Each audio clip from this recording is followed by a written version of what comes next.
Morning 12th class. कैसे हैं आप सभी? I think you all are good at your home and ready to learn new things.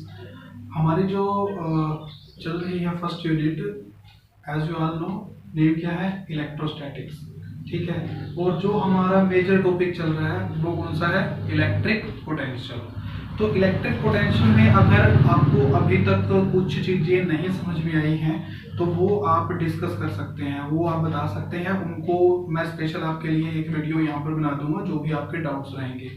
जो अभी तक हमने कर लिया है इस वीडियो में हम उससे आगे कुछ सीखने की कोशिश करते हैं। और जो वेरी नेक्स्ट टॉपिक है हमारा पोटेंशियल एनर्जी से अगला जो टॉपिक है वो है इक्विपोटेंशियल सरफेसेस। तो इक्विपोटेंशियल सरफेसेस के बारे में हमने पढ़ना है। जैसा कि नाम से ही पता चल रहा है इक्विपोटेंशियल। इक्वी का मतलब इक्वल, पोटेंशियल तो जिस पॉइंट पर इक्वल पोटेंशियल है, कोई ऐसा सरफेस, कोई भी ऐसा सरफेस जहां पर हर एक पॉइंट पर जो पोटेंशियल की वैल्यू है, मान लो एक सरफेस है, यहाँ पर पोटेंशियल की वैल्यू कितनी है? पूरे सरफेस पे 5 वोल्ट है। तो इस सरफेस को हम क्या बोलेंगे? This surface is equipotential surface. ठीक है, बहुत इजी है। तो इक्विपोटेंशियल सरफेस की कई बार क्या होता है कि एग्जाम में इसकी रिप्रेजेंटेशन आ जाती है कि किसी भी पॉइंट चार्ज के लिए या दो चार्जेस के लिए या डाइपोल के लिए इसकी जो रिप्रेजेंटेशन है वो कैसी होनी चाहिए। तो उसको आपने ध्यान में रखना है। जैसे मैं कोई एक सिंगल चार्ज के लिए बोल देता हूँ, equipotential surface, equipotential surface for a single charge. Single charge की वजह से इक्विपोटेंशियल सरफेस कैसा बनेगा? तो मान लो यहाँ पर मैंने एक पॉजिटिव चार्ज दिखा दिया। अब आपको पता है पॉजिटिव चार्ज से जो इलेक्ट्रिक फील्ड लाइंस है वो बाहर की तरफ निकलती हैं, उनको इस तरह से रिप्रेजेंट हम कर सकते हैं। तो अब इसके लिए एक जर्नल सा फॉर्मूला जो हमने पढ़ रखा है पोटेंशियल का, वो पहले देख लेते हैं। 1/4 पाई एप्सिलॉन नॉट, क्या वो बाई आर, ये पढ़ रखा है आपने। ये क्वांटिटी जो है वो कांस्टेंट है। क्या वो जो है, अगर एक ही चार्ज के लिए हम पोटेंशियल फाइंड आउट कर रहे हैं तो ये भी कांस्टेंट है। तो इसका मतलब क्या है कि V is inversely proportional to R। जो डिस्टेंस है वो इनवर्सली प्रोपोर्शनल है किसके? पोटेंशियल डिफरेंस के। तो जो पोटेंशियल है, यानी कि जितना आप इससे दूर जाएंगे उतना ही पोटेंशियल इसका कम होता जाएगा, इसका इफेक्ट जो है वो कम होगा। तो इसकी वजह से जो पोटेंशियल होगा उस जगह पे वो भी कम होता जाएगा। तो अगर अगर R की वैल्यू सेम रहेगी, अगर यहाँ से देखें R ना बढ़ रहा है ना कम हो रहा है, तो R की वैल्यू सेम रहेगी तो वहां पर पोटेंशियल भी सेम रहेगा। तो मैं यहाँ पर क्या कर देता हूँ, ये मैंने बना दिया कुछ डिस्टेंस पे, कुछ डिस्टेंस पे ये बना दिया, फिर ये बना दिया। ये सभी जो है ये डिस्टेंस सेम है, ये सारे डिस्टेंसेस की वैल्यू जो है वो सेम है। तो इनको मिला के हम क्या बना देते हैं? एक सरफेस बना देते हैं, एक सरफेस तैयार कर देते हैं इस तरह का। ठीक है, तो आपको ये एक सर्कल की तरह दिखेगा, लेकिन ये सर्कल नहीं है, ये स्फीयर होगा क्योंकि हर तरफ होगा ना ये। तो एक सिंगल चार्ज की वजह से जो आपके पास इक्विपोटेंशियल सरफेस बनेगा वो एक स्फीयर बनेगा। आप एक प्लास्टिक की बॉल को मान सकते हैं। जब मान लो जो चार्ज है पॉजिटिव वो उस प्लास्टिक बॉल के सेंटर पे रखा हुआ है और उसके इक्वल डिस्टेंस पे जो प्लास्टिक सरफेस है वो है हर तरफ इक्वल डिस्टेंस पे। तो क्योंकि रेडियस तो सेम होती है तो इक्वल डिस्टेंस पे है, तो जो प्लास्टिक की बॉल है वो क्या बन जाएगी? Equipotential surface of the charge which is placed at the centre of that plastic ball. ठीक है, तो उस सेंटर पे रखने के बाद वो बन जाएगा। उसके बाद और भी तरीके से भी कर सकते हैं। जैसे कोई यूनिफॉर्म इलेक्ट्रिक फील्ड है, उसका कोई यूनिफॉर्म चार्ज डिस्ट्रीब्यूशन है, उसकी वजह से जो इक्विपोटेंशियल सरफेस है वो कैसे हम डिफाइन कर सकते हैं। सपोज मान लो ये पॉजिटिव चार्ज है। अब इलेक्ट्रिक फील्ड आपने देखा है कैसा होता है, पॉजिटिव इस तरफ नेगेटिव, तो पॉजिटिव से नेगेटिव तक आप ये दिखा सकते हो। ठीक है, तो पॉजिटिव से नेगेटिव की तरफ ये इलेक्ट्रिक फील्ड लाइंस बन गई। अब हम एक कोई सरफेस यहाँ पर रख देते हैं। जैसे सपोज मैंने ये रख दिया यहाँ पे, ये एक सरफेस यहाँ पर रख दिया। ठीक है, ये सरफेस, तो ये जो सरफेस है ये पूरी जो कॉपी है वो इन चार्जेस से सेम डिस्टेंस पे है। इसका जो हर एक पॉइंट है वो इस चार्ज से सेम डिस्टेंस पे है। तो डिस्टेंस सेम है तो इस वजह से जो पोटेंशियल होगा वो भी सेम रहेगा। तो इस तरह से आप ये जो सरफेस है वो यहाँ पर बना सकते हैं। तो मैं यहाँ पर आपको एक सरफेस बना के दिखा सकता हूँ, ये वाला। ये क्या होगा, this is the equipotential surface. इस पूरे के पूरे सरफेस पर जो पोटेंशियल होगा वो सेम रहेगा। ऐसे ही थोड़ी दूर और भी बना के दिखाया जा सकता है इस तरह से, ऐसे ही यहाँ पे भी।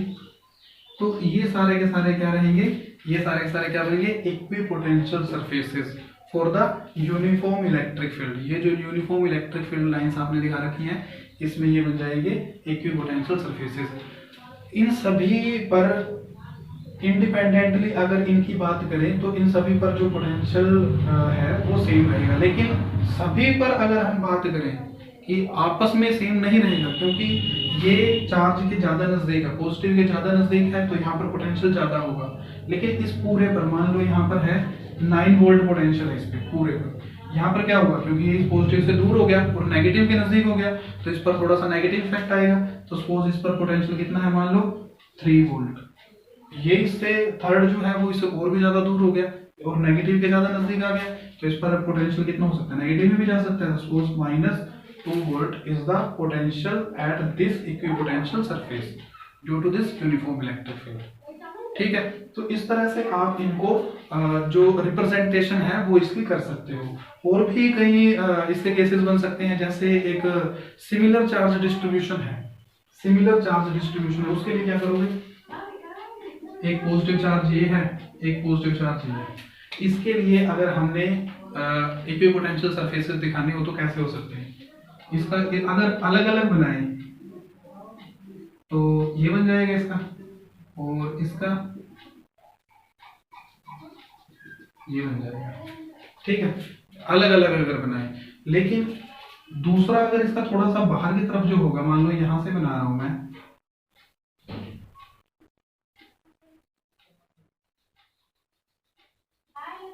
अब यहां पर आपको क्या डिफरेंस दिखाई दे रहा है, यहां पर आपको क्या डिफरेंस दिखाई दे रहा है कि इसको थोड़ा सा हम दोबारा से रिप्रेजेंट कर लेते हैं अच्छे से इस तरह से। तो ये तो आपको क्लियरली समझ में आ रहा है, सेम इसी तरह का है। ठीक है, लेकिन जो ये वाला दूसरा इसका जो पोटेंशियल सरफेस है, इसको आपने थोड़ा सा इसकी जो सिमेट्री है वो देखिए, यहाँ पर डिस्टेंस कम है, यहाँ पर इक्वल डिस्टेंस चल रहा है, लेकिन यहाँ पर जो डिस्टेंस है इसका वो ज्यादा है। वो क्यों है अभी देखते हैं। ये सपोज ये जो डिस्टेंस है वो है r1 और ये जो डिस्टेंस है वो है r2। आपने बोला कि इस सरफेस के ऊपर जो पोटेंशियल है वो कितना है, v है इस पूरे सरफेस के ऊपर। लेकिन क्या है कि ये जो इसका डिस्टेंस है इस पूरे सरफेस का, इस चार्ज से जो डिस्टेंस है वो कितना है, वो तो अलग अलग है। एक जगह तो वो डिस्टेंस कितना है r1 और दूसरी जगह वो कितना है r2 है। ठीक है, तो इस अलग अलग डिस्टेंस के कारण भी जो पोटेंशियल है वो सेम क्यों है, क्योंकि जो पोटेंशियल है वो डिपेंड करता है डिस्टेंस के ऊपर। तो फिर भी ये क्या जो कॉम्प्लेक्सिटी आई है इसमें वो क्यों है, तो इसका जो एक्सप्लेनेशन है वो आप ऐसे दे सकते हो कि यहाँ पर डिस्टेंस कम है, यहाँ पर डिस्टेंस कम है, लेकिन यहाँ पर जो इफेक्ट जो पोटेंशियल है वो सिर्फ किसकी वजह से है, वो इसकी वजह से है। लेकिन यहाँ पर डिस्टेंस ज्यादा है, यानी कि यहाँ पर आप चाहते हैं पोटेंशियल की वैल्यू कम होनी चाहिए, लेकिन कम हो गया क्योंकि डिस्टेंस ज्यादा हो गया, लेकिन पोटेंशियल कम हो गया, इसकी वजह से भी तो कुछ ना कुछ पोटेंशियल बन गया, क्योंकि अब ये जो एरिया है वो इसके इन्फ्लुएंस में भी तो आ रहा है। इधर तो उसका वो ज्यादा दूर हो गया, लेकिन उस साइड तो उसके नजदीक जा रहा है, तो यहाँ पर जो पोटेंशियल है वो कुछ इसकी वजह से बनेगा और कुछ पार्ट इसकी वजह से भी बनेगा। तो इसका जो इक्विपोटेंशियल सरफेस है वो आपका इस तरह का आपको दिखाई देगा। ऐसे ही इसका भी, अगर इसका मैं इस तरह से बनाऊं, अगला सरफेस जो है इसका वो इसके बिल्कुल नजदीक बना दिया मैंने, तो ये इस तरह का आप इसको बना के दिखा सकते हो। यहाँ पर ज्यादा दूर हो गया, यहाँ पर कम डिस्टेंस है दोनों के बीच में। तो वो इसका जो एक्सप्लेनेशन है वो सेम वही है कि दूसरा जो चार्ज रखा हुआ है उसकी वजह से भी जो इक्विपोटेंशियल सरफेस है वो इन्फ्लुएंस होता है, तो जो सिमेट्री है डिस्टेंस की वो चेंज हो जाती है। ठीक है, ऐसा ही क्या हो सकता है, डाइपोल के केस में भी हो सकता है, ये है और ये रखा हुआ, अब एक पॉजिटिव है एक नेगेटिव है, तो इससे क्या होगा, अब पॉजिटिव नेगेटिव तो क्या करेंगे, एक दूसरे का जो पोटेंशियल सरफेस है उसका पोटेंशियल कम करने की कोशिश करेंगे। इसने तो क्या किया, इंक्रीज कर दिया, और ये क्या करेगा, डिक्रीज करेगा। तो इसको आप कैसे बनाओगे,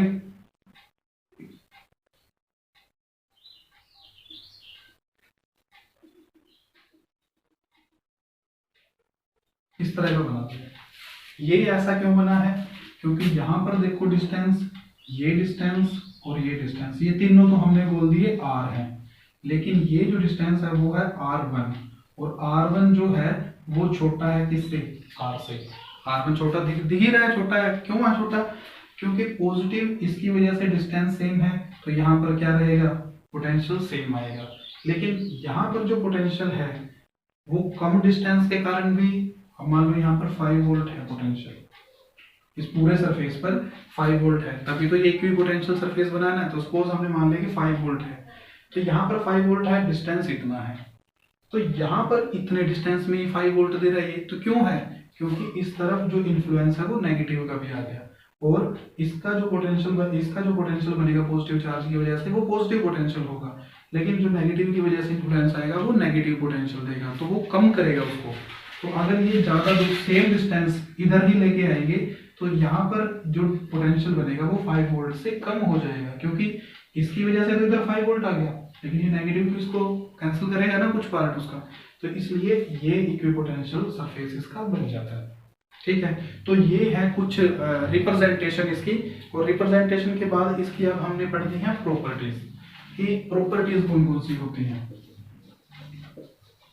properties of equipotential surfaces, equipotential surfaces की कुछ प्रॉपर्टीज के बारे में हमने पढ़ना है। बहुत इंपॉर्टेंट प्रॉपर्टीज हैं और काफी बार एग्जाम्स में भी ये क्वेश्चन आया हुआ है। तो सबसे जो इंपॉर्टेंट प्रॉपर्टी है नंबर 1, तो वो क्या होता है, इक्विपोटेंशियल सरफेस पर जब आप कोई चार्ज को मूव करते हो, चार्ज मूव करते हैं तो no work done required, no work done required, किसी तरह की वर्क डन की रिक्वायरमेंट नहीं होती जब आप किसी इक्विपोटेंशियल सरफेस पर क्या करते हैं, किसी चार्ज को मूव करते हैं। क्यों नहीं होती, ये इक्विपोटेंशियल सरफेस है, इस पे हमने ये चार्ज रख दिया, क्या चार्ज इसके ऊपर रख दिया, तो इसको अगर इसी सरफेस के ऊपर मूव करना है तो किसी वर्क डन की रिक्वायरमेंट नहीं है। क्यों नहीं है, उसको प्रूव भी कर देते हैं। प्रूफ है हमारे पास, आपने पढ़ा हुआ है, कोई भी 2 पॉइंट्स हैं उनके बीच में जो पोटेंशियल डिफरेंस है वो क्या किसके इक्वल आएगा। अभी मैं ये आपको दोबारा से समझा देता हूँ। ये है पॉइंट ए, ये है पॉइंट बी, यहाँ पर जो पोटेंशियल है वो है वी ए, यहाँ पर जो पोटेंशियल है वो कितना हो गया, वी बी।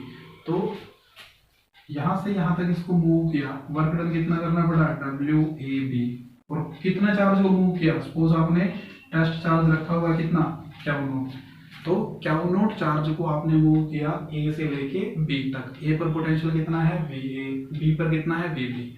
तो इससे आपको पोटेंशियल डिफरेंस की डेफिनेशन भी क्लियर हो जाएगी।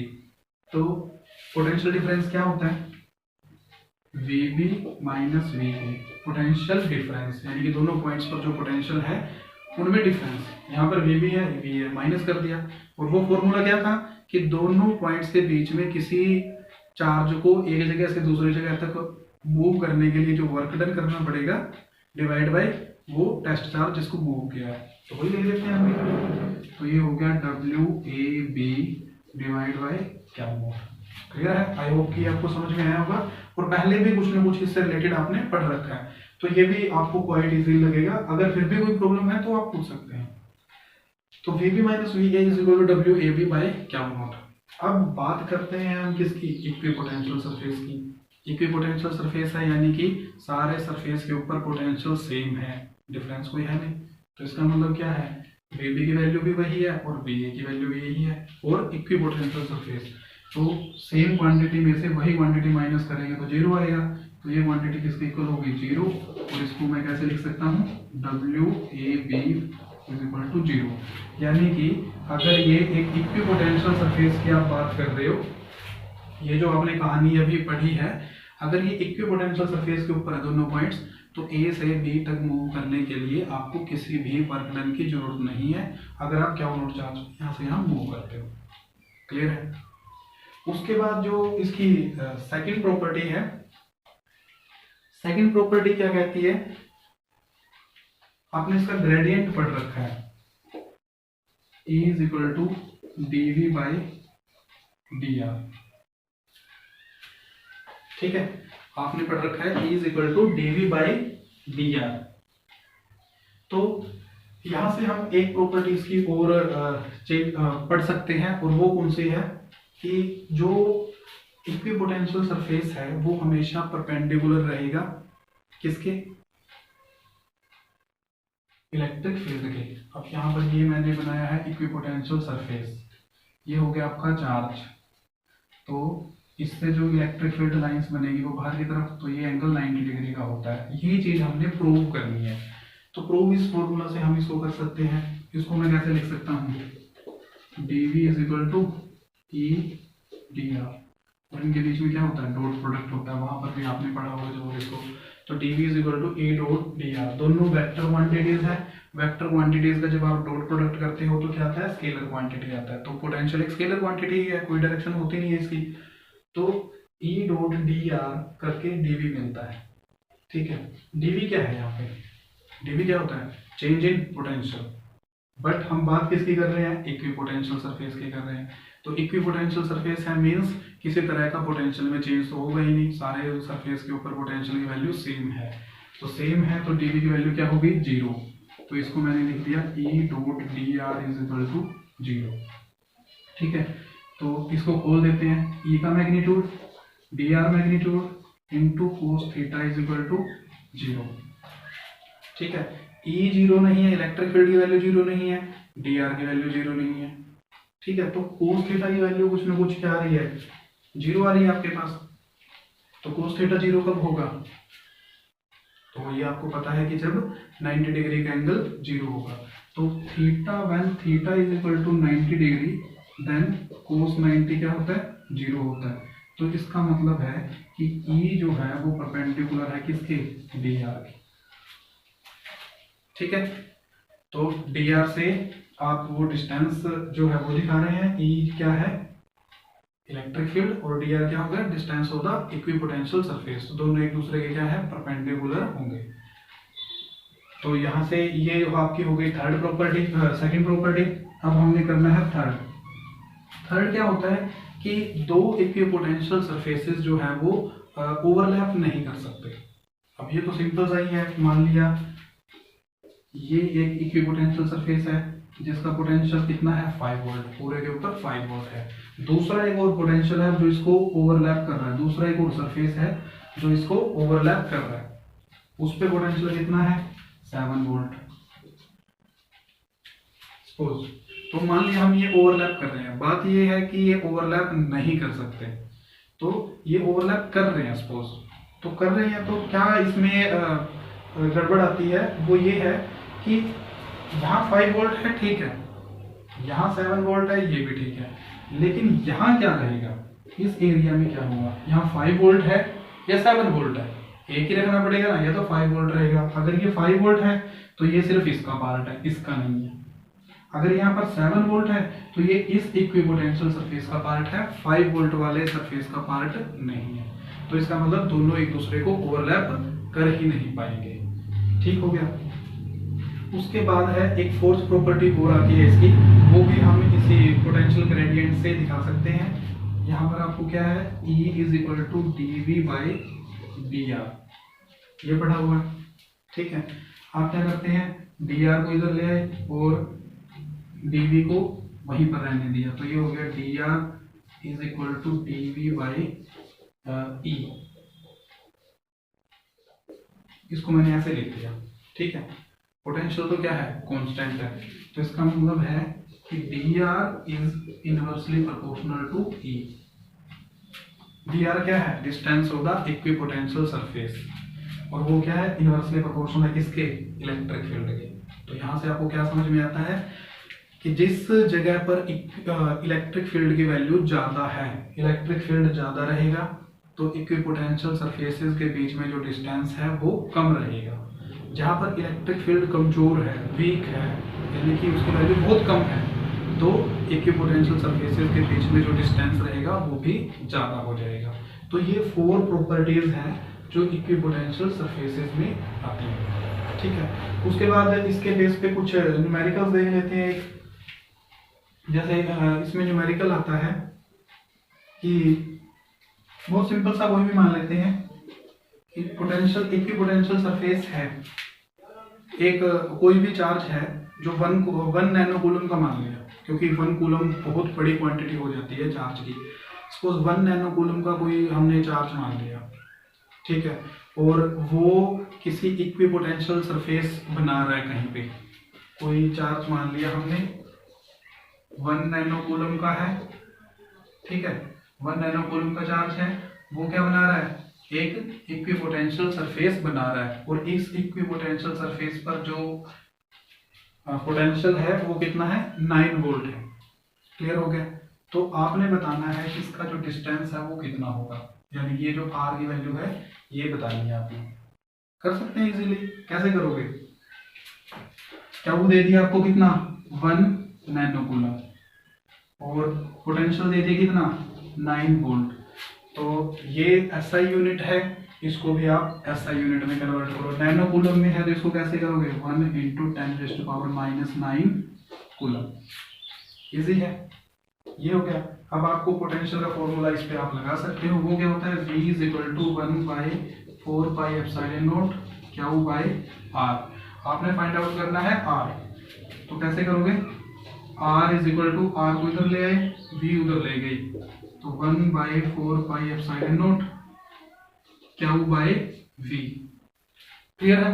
तो अब इनकी वैल्यूज पुट कर देते हैं बस यहाँ पे, तो कितना हो जाएगा, R ये कांस्टेंट क्वांटिटी है, 1/4πε0 की वैल्यू कितनी होती है, आपने न्यूमेरिकल्स कर लिए हैं तो ये आपको पता होना चाहिए कितनी होती है, 9 × 10⁹ मल्टीप्लाई बाई क्यू की वैल्यू कितनी है, ये रही है 1 × 10⁻⁹ डिवाइड बाई वोल्ट। वोल्ट कितना है, कितना वोल्ट का इक्विपोटेंशियल सरफेस है, 9 वोल्ट का, तो ये आ गया 9 वोल्ट। ठीक है, 9 से ये 9 कैंसिल हो गया, 10⁻⁻9 10⁻⁹, तो ये भी कैंसिल हो गई, क्या बचेगा 1। तो R की वैल्यू कितनी बचेगी, 1 मीटर।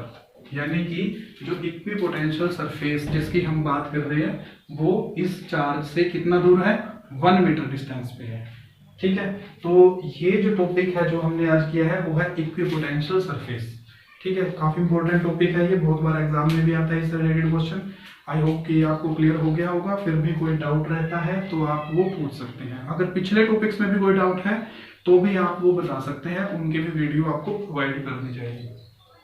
और आगे हमने पोटेंशियल का जो लास्ट टॉपिक है, potential energy of a dipole, जो कि रखा हुआ है किसमें, इलेक्ट्रिक फील्ड में, वो फाइंड आउट करनी है, तो वो हम करेंगे कल।